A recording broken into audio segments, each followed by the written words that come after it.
Moment of silence for the champions, for those who make going hard a lifestyle. Never wait for nothing, gotta get it right now. I'm in the spotlight when they turn the lights down. Only a champ swing the hardest in the 12th round. I love the fourth quarter, I love the ninth inning, I love game 7. Bring on the competition, cause in my heart can't nobody do it better. Can't slow me down, won't stop me never. I'm so Cassius Clay, I'm Tyson in his prime. And welcome back, motherfuckers. It's Thirsty Thursday, and we're back at the Pressure Podcast on the Thursday night edition. Here to recap the N3A. Back in full effect, everybody. Give me a hell. Give me a hell yeah!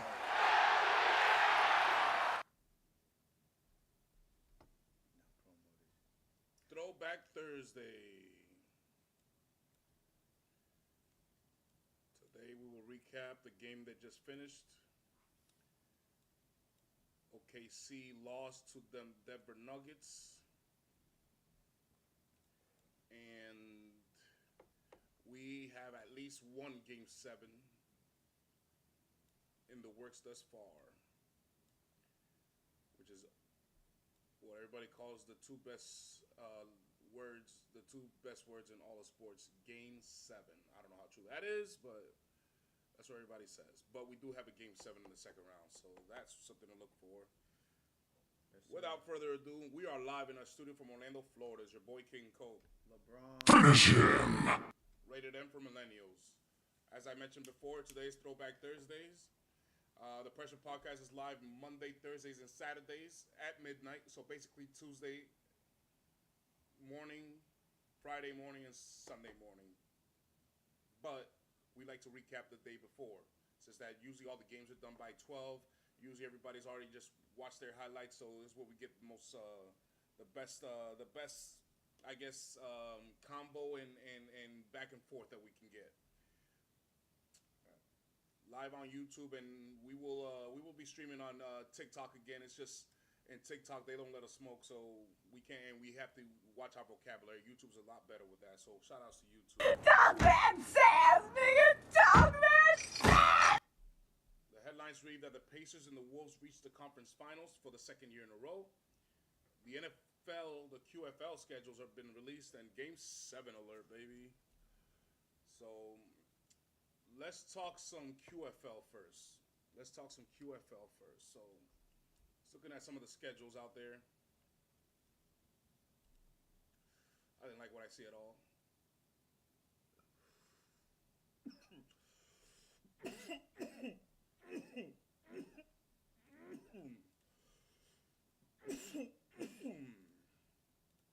I didn't like what I saw at all.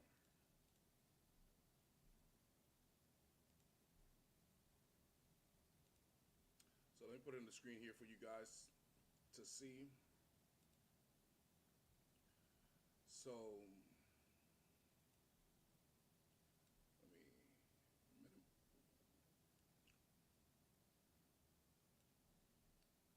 as you see,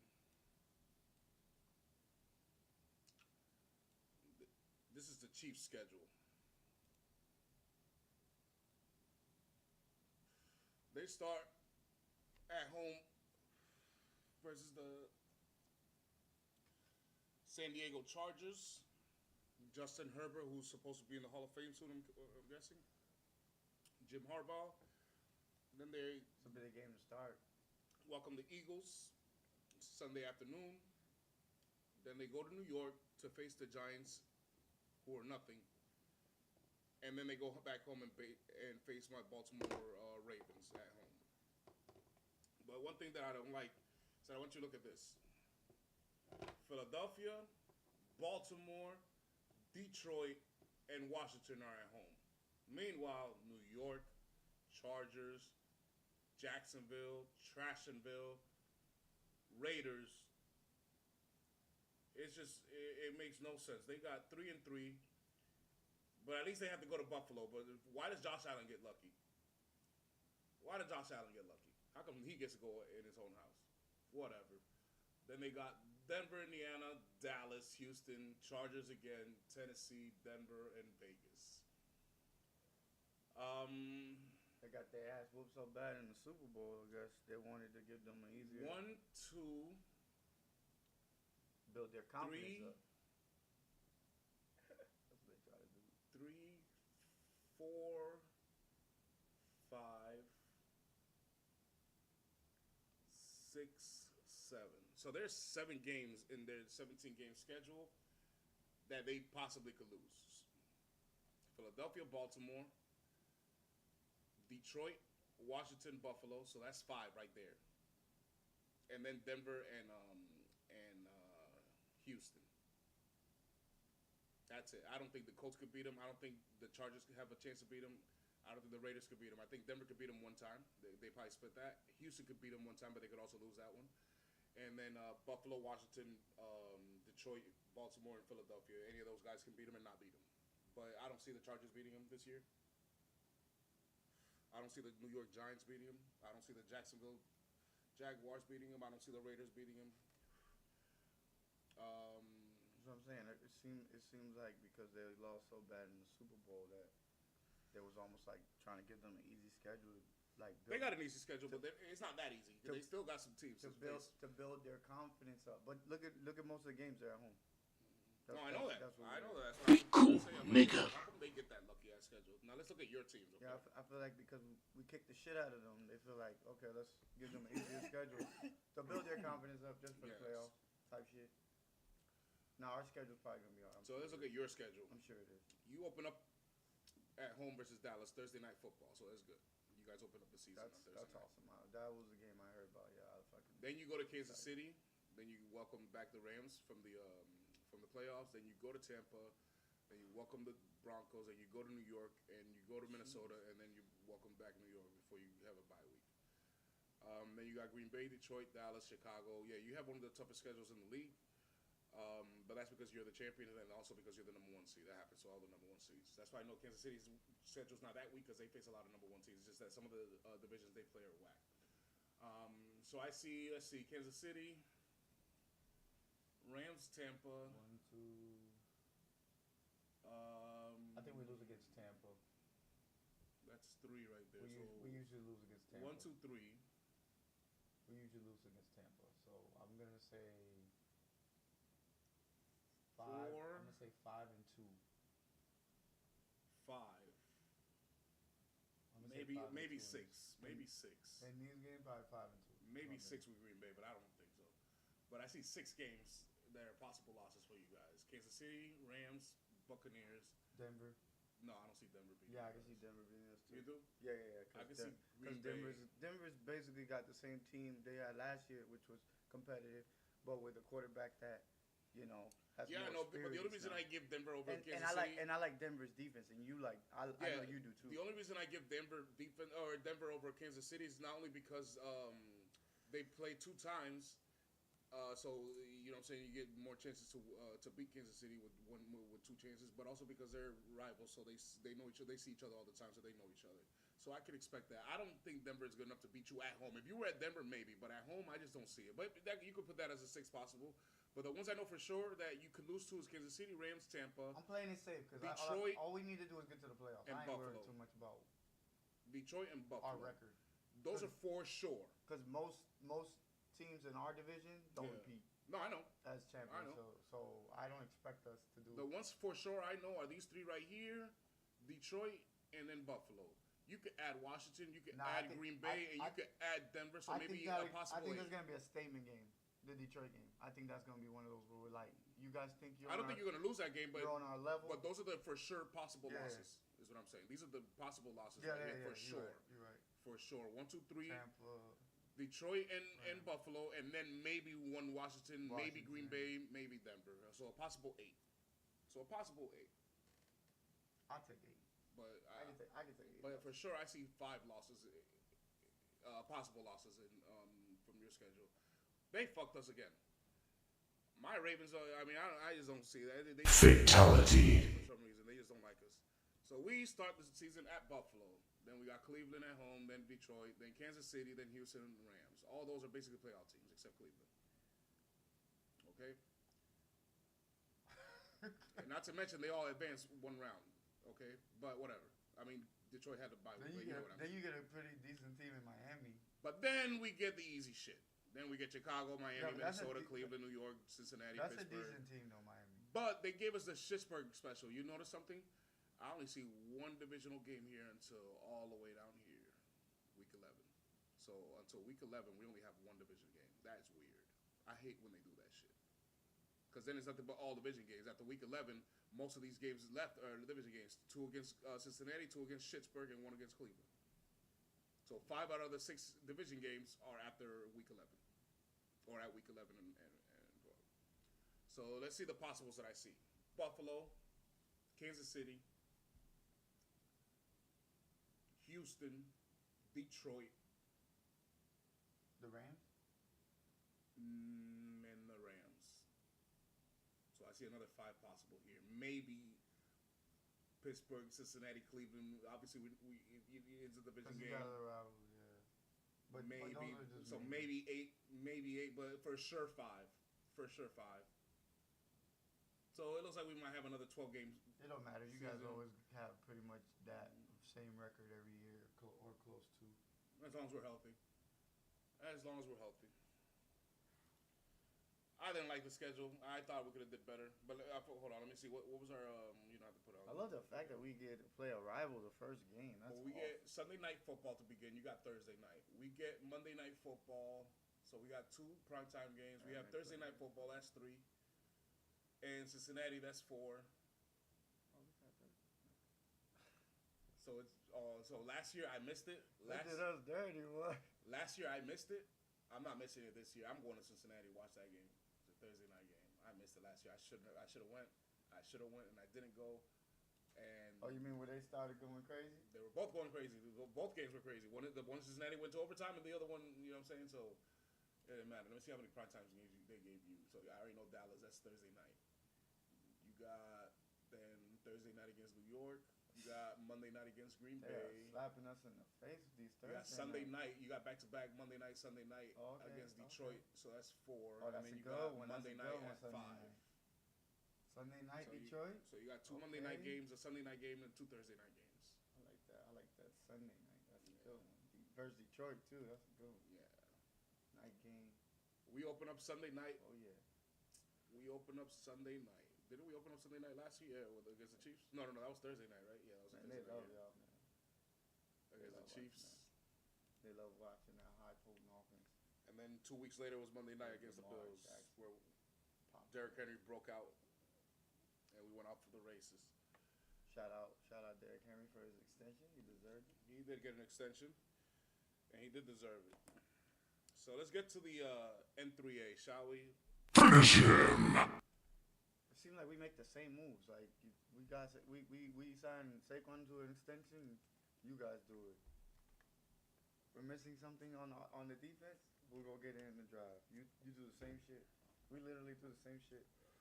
It's crazy So the how similar they are. T-Wolves advanced to the Western Conference Finals, the Wolf Pack. That's NWO shit. Y'all don't know about that. Back to back. This is the second year in a row they get to the conference finals. Is this finally the year the T-Wolves get to the NBA Finals? It's possible. They've never been to an NBA Finals, just so you know. Talk that sass, nigga. Talk that sass. The Minnesota Timberwolves have never made it to the NBA Finals. Never in their history. They've come close only once, or twice. Last year, and with Kevin Garnett in 2004. The Sam Cassell, the Trust Me Well year. If His this MVP year. if this is the Randall that we're gonna get for the rest of the playoffs, yeah, they gotta be favored. Cause not only is he consistent, but he's efficient. He's not just like chucking up. Like to get 29, he's not putting up 22 shots. Last night, he was 13 and 18, 29 and 8. Like, and 22 and 12. McDaniels right at his average at 14. DiVincenzo woke up. That if he wakes up, that's another one. Oh my God, that's an X factor. He wakes up. 72 points in the paint. Yeah, Golden State, you need a center. but You that's my need point. size. This is my point. Julius Randle is playing good. But let's see his competition. Yeah, talk your shit. I'm not trying to hate. What the fuck? Last time I checked, the first team they eliminated was the Los Angeles Lakers, who also have the exact same problem the Golden State Warriors have. They have no size in the middle at the paint. You would expect a person like Julius Randle to feast. Not saying Julius Randle can't feast against anybody, because he actually can. I know. I'm a Knicks fan. I saw him for many years. But all I've seen is him feasting on teams that have a glaring weakness to him. What about when he faces a team that does not have that weakness to him? OKC, Denver. They await the winner of that Game 7. But we'll get to them later. What's next for Golden State Warriors? I think they should go for Greek Freak. I think they should keep Draymond, Jimmy Butler, and Steph Curry, and everybody else is expendable. As many draft picks as they want.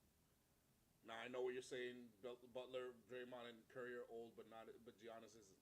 And Giannis had just signed an extension 2 years ago. He's locked in for another 4 years. So, if that means that you get Giannis for whatever price they want, by the time he becomes a free agent, when he gets old, you will have replenished your draft picks. I would suggest you trade whatever they want, whatever draft picks, how many draft picks they want, first round picks, and get Steph Curry, Jimmy Butler, Draymond Green, and Greek Freak together. That's what I think Golden State should do. Can those contracts match though? Yes. Yeah. You did the math already? No, they did it for me. Okay. They spoke about it yesterday. All right. What did they give you a hypothetical trade? No, there's no hypothetical trade because we don't know what Milwaukee wants in return. Gotcha. But we know that they're going to want a bunch of draft picks. Yeah. For sure. But the money's good. But they don't want Jimmy. I mean, I know they don't want Jimmy Butler, Steph Curry, or Draymond Green. They don't want that. Nah. And yeah, the money's good, but the thing is that what else are they going to have? That's the problem. However, as you see with a lot of teams in the top heavy in the playoffs, a lot of teams have a great roster and they have already gone home to Cabo. Meanwhile, a lot of teams are top heavy and also gone to Cabo, so there's no balance. I mean, I've seen the Lakers already go home, but I also see the Cavs already go home. Some teams they just have bad series, and it is what it is. So, but I think they should go for it. They should definitely go for it and see what they can get from that, because I think Golden State needs size. And maybe not Greek Freak. Maybe they could get somebody else. But who else is available right now? Louis Marketing? Nah, he gets hurt too much. Who else is available right now? Porzingis? He gets hurt too much. That's the problem. So what is available? What is available? Zion Williamson? Please. Hey, I saw Luke Cornett last What the fuck? Yeah. I give you. I want to do that. I give you. You give me a pick, Dallas. Nigga. Dallas, you was willing to trade Luka. Why don't you take Luke Cornett? He's the next white great hope. Yes. Why don't you take him for us, please? Well, congratulations to Ant-Man and Julius and all those guys. They did the thing. One thing about Julius Randle, by the way, he's shooting the ball extremely well from the perimeter. He is, but he always done that. He's always done that, bro. He had 40% from 3-pointer last year. Yeah, but I'm saying you talking about the regular season. I'm talking about in the playoffs. You said but against what? in the playoffs. But against who? Yeah, but he still against knock who? him down. You still gotta knock him down. Yeah, you gotta knock him down, but it's easy to knock him down when you have nobody guarding you. Somebody gonna knock him down or not knock him down. It's like I said, when Bam Adebayo is guarding you, that's a different story. When Siakam is guarding you, that's a different story. But when Jackson Hayes, dare I say, what's his name, Draymond Green, is guarding you, what are they gonna do to Julius? Hey, Nothing. Can't nobody guard Karl Anthony Towns, and he's not having the greatest series either. He ain't having a bad series, but he ain't, you know what I'm saying, doing anything. He's just doing. Exactly. That's what I'm He's saying. not doing what we want him to do. You said it yourself. Correct, but I didn't get to watch the game, so I don't know if they even fed them the ball or not, because they don't feed him the ball in the paint a lot. Now they do. He just always grabs the ball where he shouldn't. It should be more in the block. That means that they didn't give it to him in the paint. He's not looking for it in the paint. He's looking. He literally goes around it and tries to get it at damn near the 3-point line. Well, you're talking about Game 5, because Game 4-3 were not like that, and I watched it. They just wouldn't feed him. They wouldn't feed him at all in the paint. They just kept slashing to the basket, and he'll either get rebounds or they feed him in the perimeter, and he'll slash to the basket. But I don't ever see him like him asking for it in the paint, and they giving it to him very often. They just don't, and I don't know why, because I've been saying that they have nobody to guard you right now with Porzingis out like that, and Al Horford is past his prime. So feed him in the paint, and I didn't see that in Game 3 or 4, and I mean in Game 4 or 5, and 3 or 4, and I didn't watch Game 5 because I was at work, so I don't know what happened there.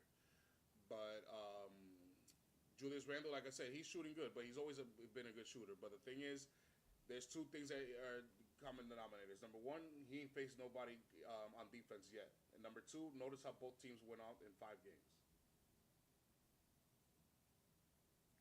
It's just a little way too easy for Minnesota. They will find their challenge in the Western Conference Finals, which is what we're going to talk to the next one right here. So you got Denver and you got Oklahoma City in the Game 7. Denver won 119 to 107. They defended home court. The mile high advantage came through. So I guess the playoffs is no longer poison for home games as much as it was early in the second round. But Joker, Murray, and Braun combined for 77 points, I saw. This is what I was scared of with Oklahoma, but they're going back home. However, my thing is, the way I'm thinking, if Joker, Murray, and somebody else show up for another combined 75 plus points, this series is over for the Thunder. I'll repeat. Be cool, nigger. If the Joker and if Jamal Murray and somebody else, whether it's Porter, whether it's Gordon, whether it's Westbrook, whether it's the other guy, whether it's Chris Brown, if 3 of those guys combine for 75 or plus points in Game 7, the Thunder are going to go home. Because I know for a fact, guarantee, like Charles Barkley likes to say, Talk back, Sam! that only SGA and somebody else will have a total of 50 plus points. A third person is not showing up for the Oklahoma City Thunder. I hope so. I hope Chet Green has his first 30-point game of this playoffs. Home? Yeah, at home. Even at home, it's SGA, one other person, nobody else. Even at home.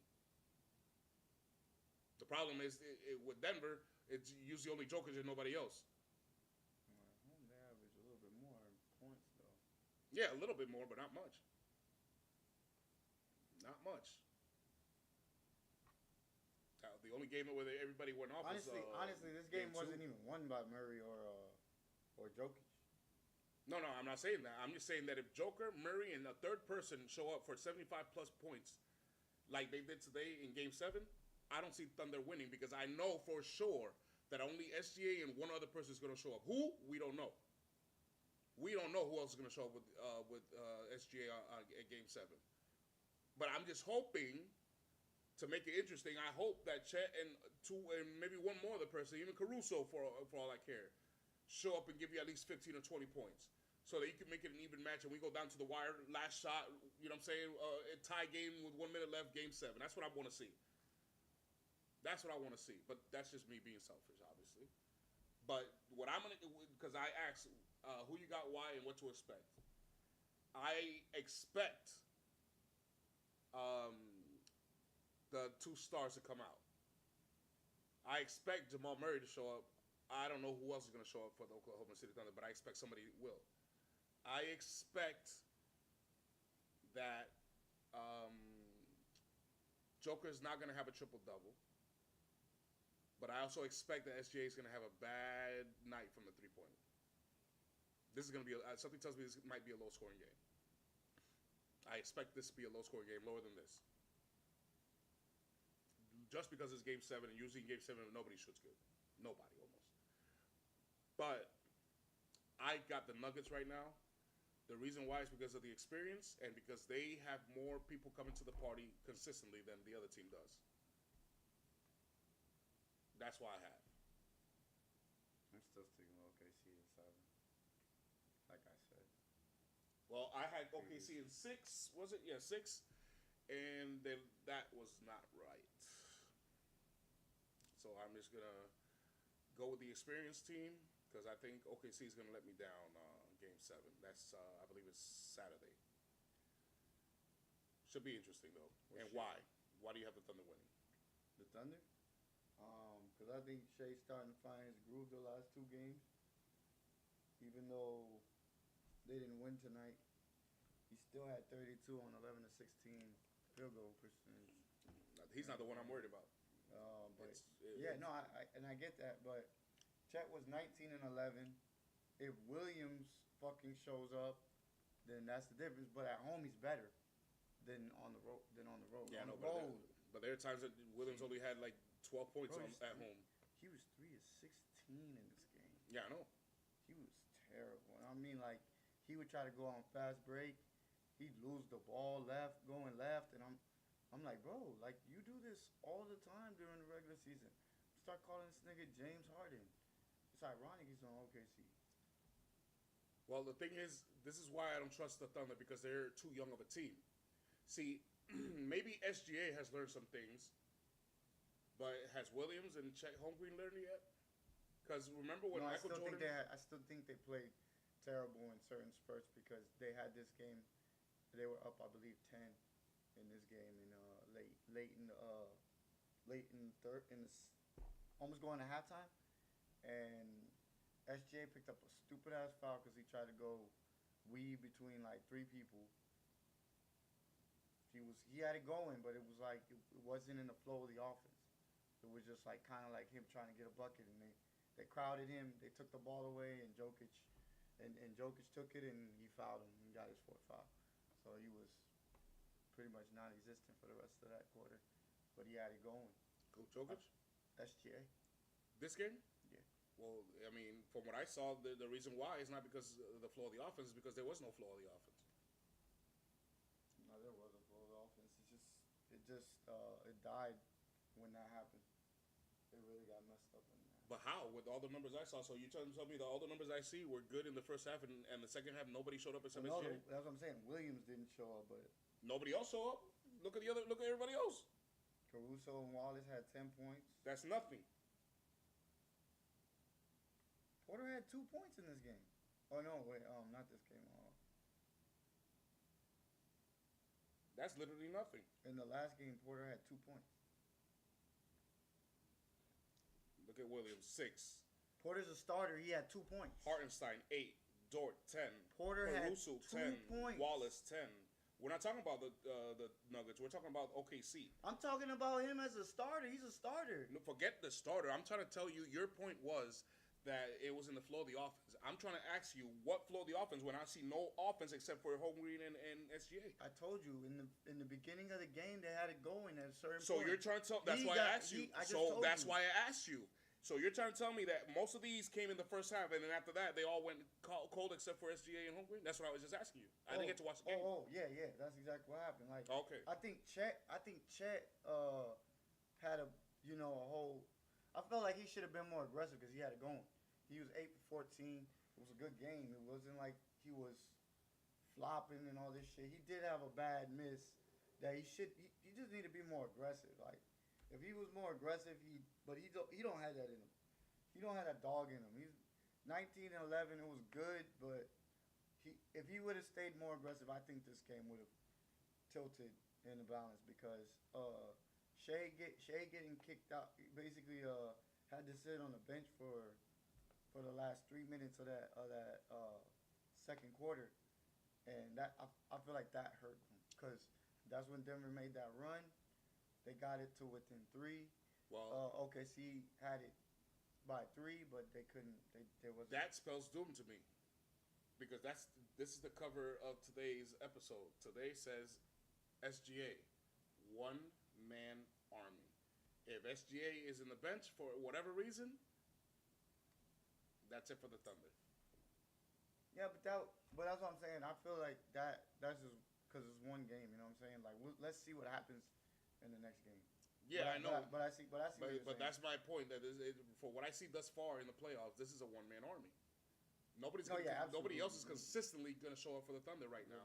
And it's because they're too young. They're going through growing pains, which is the example I was going to make. Back when Jordan was going through the Pistons, Jordan realized, hey, I need to build my body up. These guys are too tough. I need to be more physical with them. So I need to be able to build my body up so I can take some of these hits and hit back.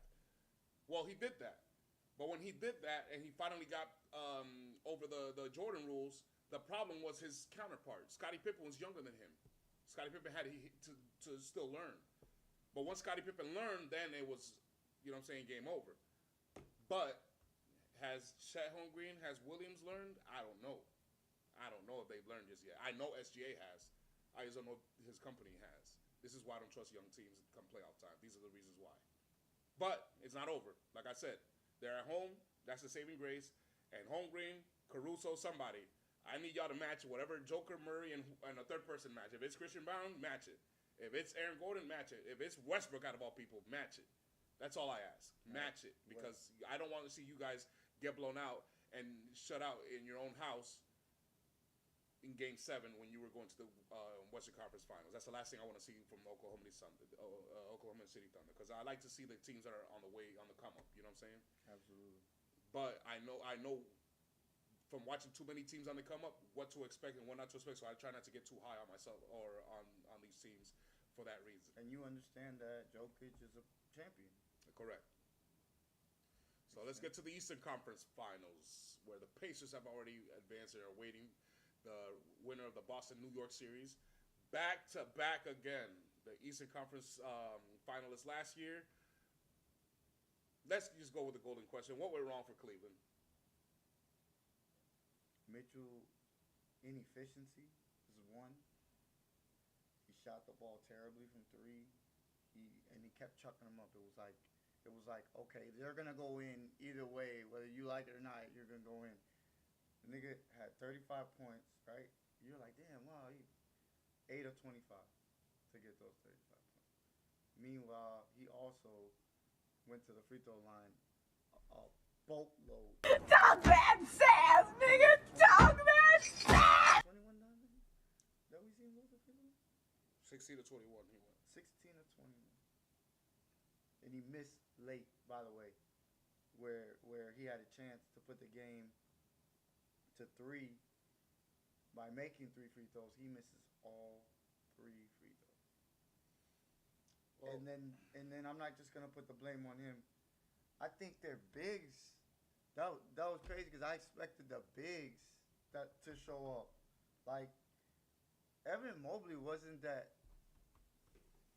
the guy that we claim might be the defensive player of the year, even though he won it. He didn't show he deserved it in this series. I mean, Miles Turner looked like shit.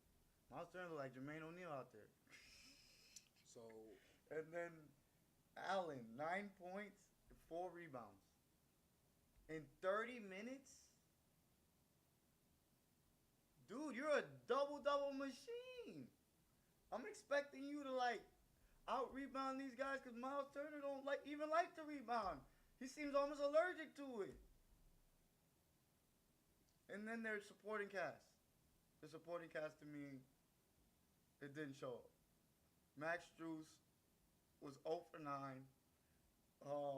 Hunter had 12 points after having 5 the previous game. That's 17 points in 2 games.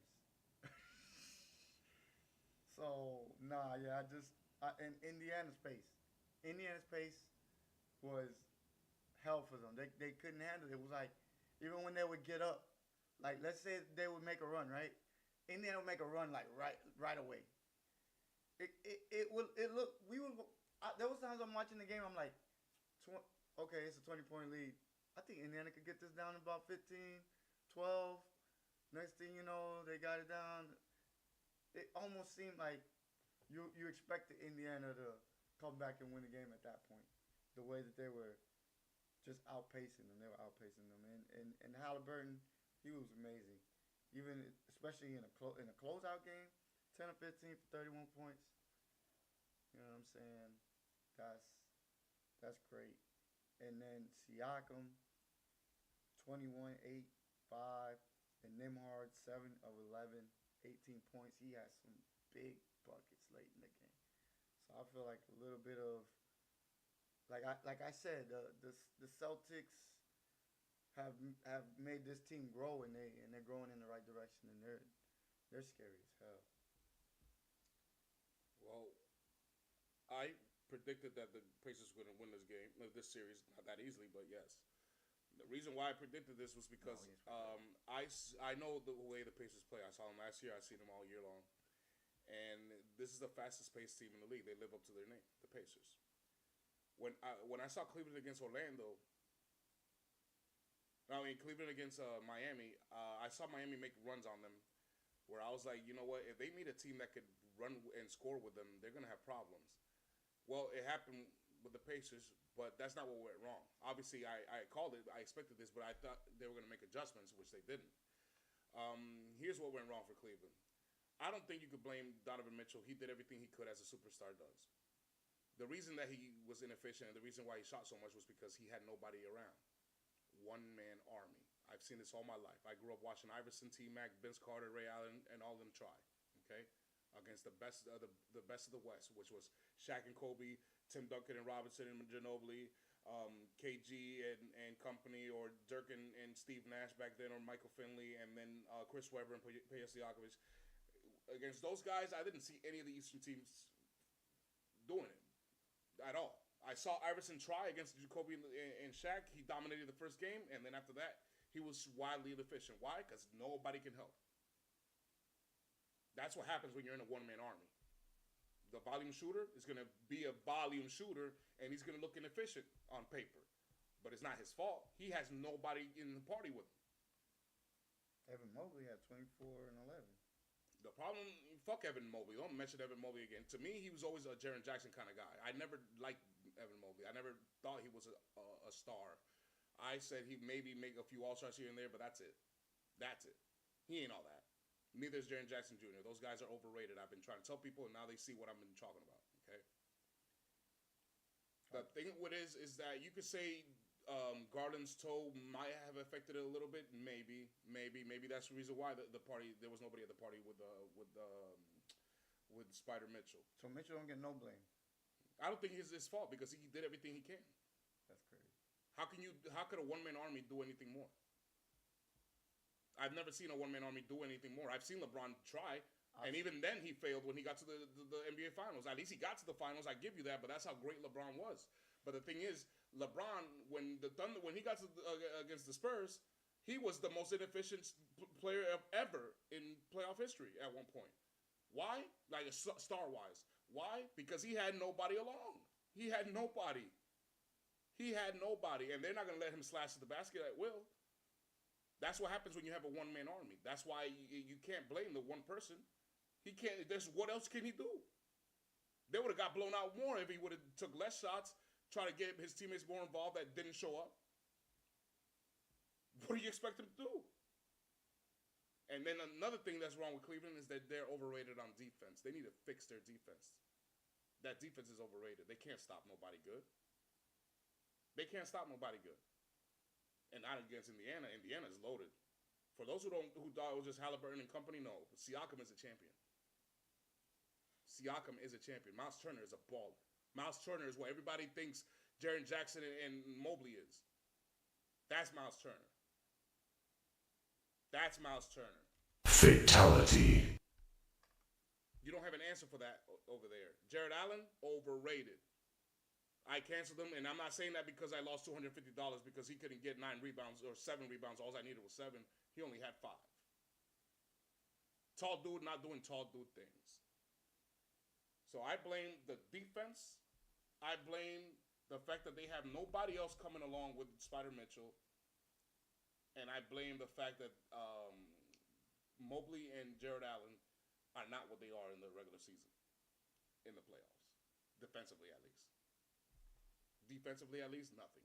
Just nothing. That I'll agree with, but I don't think they were ready for this either. The pace of this, or the way that the Pacers play. No, of course not. They don't look like they were. They went down to 5. But we could say had Darius Garland been healthy, it would have been a little different. I could say that, but I still think Pacers would have won. They're the way better team. They're actually a team. It's not just one player. This is not a one-man army. There's no coincidence that they made it to the Eastern Conference Finals 2 years in a row. Underrated. Nobody expected this. Nobody expected it last year. Nobody expected it this year. So what went right for Indy? What went right for Indy is that they have depth. They have players that will show up in the playoffs. They have a championship-winning coach and culture. This is a very, very good organization.